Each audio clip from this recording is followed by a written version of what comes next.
Welcome to our channel ज्ञान विद्या। So guys, आज हम बात करने वाले हैं बैटल ऑफ प्लासी के बारे में। 23 जून 1757 भागीरथी नदी के किनारे प्लासी नाम की जगह पर लड़े गए battle of Plassey Indian history का ऐसा टर्निंग पॉइंट था जिसने भारत में ब्रिटिश साम्राज्य की नींव डाली। इस बैटल ने ये तय कर दिया था कि भारत पर मामूली से व्यापारी बनकर आए अंग्रेज अब यहाँ राज करने वाले हैं। सन 1600 ब्रिटेन में बनी इंग्लिश ईस्ट इंडिया कंपनी का काम था भारत में व्यापार करके लाभ कमाना। ब्रिटेन की महारानी से कंपनी को चार्टर तो मिल गया था, पर व्यापार करने के लिए भारत पर राज कर रहे मुगलों से परमिशन भी जरूरी थी। मुगल शासक जहांगीर के दरबार में आए sir Thomas Roe trade permission लेने में सफल रहे। इसके बाद भारत में इंग्लिश ईस्ट इंडिया कंपनी की कई फैक्ट्रियां लगी, जिनमें से एक बंगाल के कलकत्ता में थी, जिसे फोर्ट विलियम बोला जाता है। जैसे जैसे समय बीतता गया, भारत में मुगल शासन कमजोर होता गया। मुगलों के कई सूबेदार खुद को मुख्य शासन से अलग कर स्वतंत्र राज्य बना रहे थे, जैसे निजाम उल मुल्क हैदराबाद, बुरहान उल मुल्क अवध और मुर्शिद कुली खान बंगाल के नवाब बने। सन 1717 मुगल साम्राज्य के शासक फारूक शियार ने इंग्लिश ईस्ट इंडिया कंपनी के लिए एक शाही फरमान जारी किया, जिसे दस्तक कहते थे, जिसमें English East India Company Bengal में बिना सीमा शुल्क चुकाए व्यापार कर सकती थी।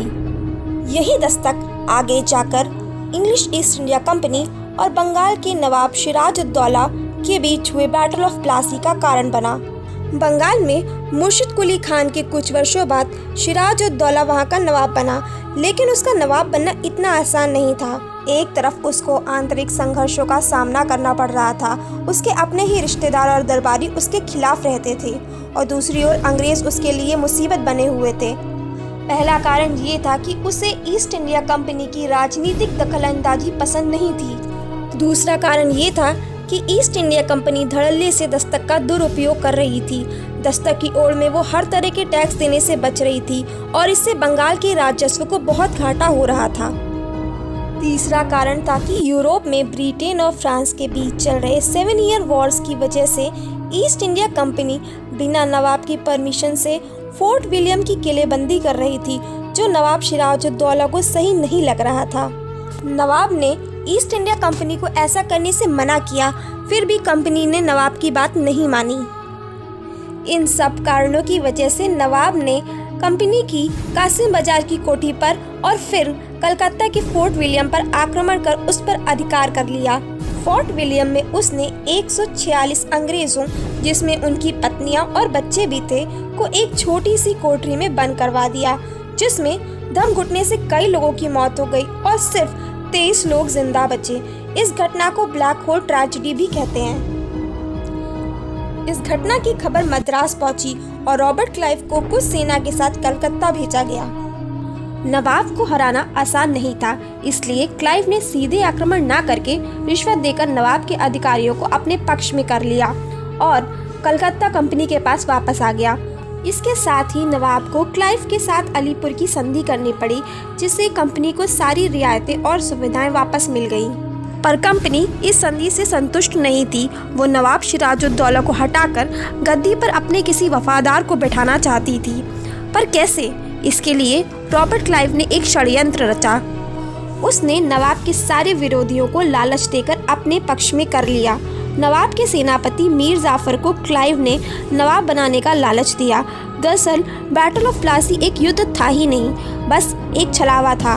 एक ओर नवाब सिराजुद्दौला के पास हजारों में सैनिक थे और दूसरी ओर क्लाइव के पास सिर्फ कुछ 100 सैनिक।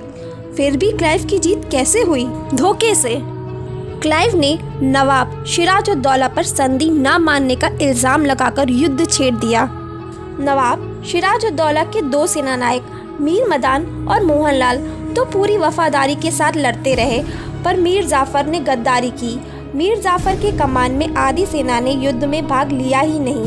अंत में मीर जाफर के पुत्र मीरान ने नवाब सिराजुद्दौला को मार डाला और जंग खत्म हुई।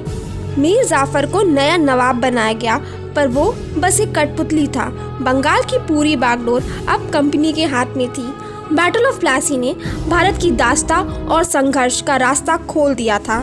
Thanks for watching. अगर आपको ये वीडियो पसंद आया हो तो हमें लाइक और सब्सक्राइब करें।